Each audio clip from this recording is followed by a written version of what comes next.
اعوذ باللہ من الشیطان الرجیم بسم اللہ الرحمن الرحیم۔ السلام علیکم ورحمۃ اللہ وبرکاتہ۔ حکیم محمد الطاف، مستند گورنمنٹ طبیہ کالج بہاولپور۔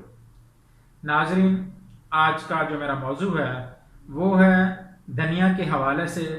اس کو کشنیز بھی کہتے ہیں۔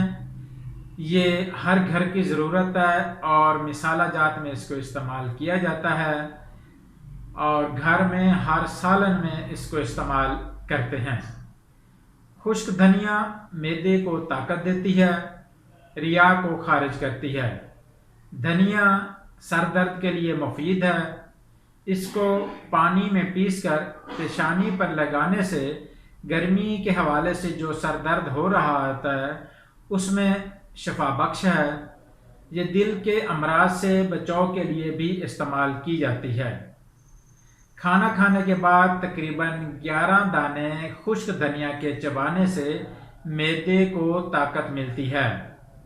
معدے کی کمزوری کی وجہ سے اگر موشن لگ جائیں تو ان کو بند کرنے میں یہ بہت مدد دیتی ہے۔ اگر موشن لگے، خون جیسے موشن آ رہے ہوں تو اس میں یہ آدھا چمچ دھنیا پانی کے ساتھ صبح اور شام استعمال کرنے سے خونی پیچش میں افاقہ محسوس ہوتا ہے اور بہت زیادہ اس میں فائدہ مند ہے۔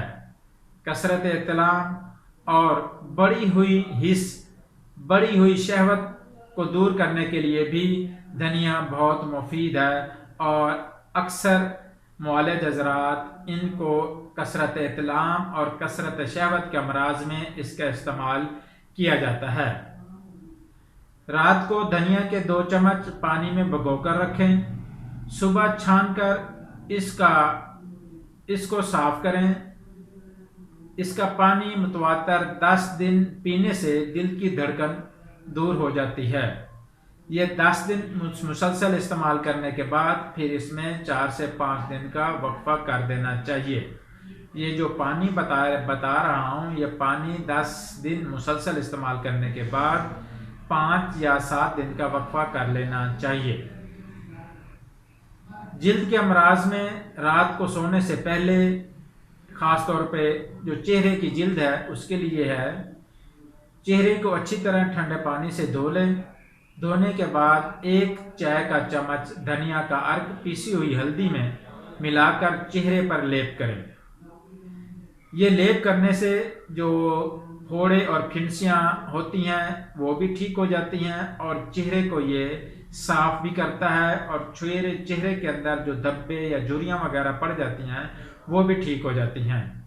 کثرت حیض کے حوالے سے جتنے بھی امراض ہوتے ہیں اس میں یہ آدھا لیٹر پانی میں 5 گرام ثابت دھنیا شامل کر کے اس کو آپ ابائل کریں۔ جب یہ آدھا پانی بچ جائے تو اس کو اتار کر اس میں شہد ملا کر استعمال کرنے سے انشاءاللہ تعالی افاقہ محسوس ہوگا۔ کثرت حیض کے حوالے سے یہ بہت ہی کارآمد چیز ہے۔ یہ ہر گھر کی ضرورت ہے، ہر گھر میں استعمال ہوتی ہے۔ اس کو استعمال کرنا چاہیے۔ اللہ حافظ۔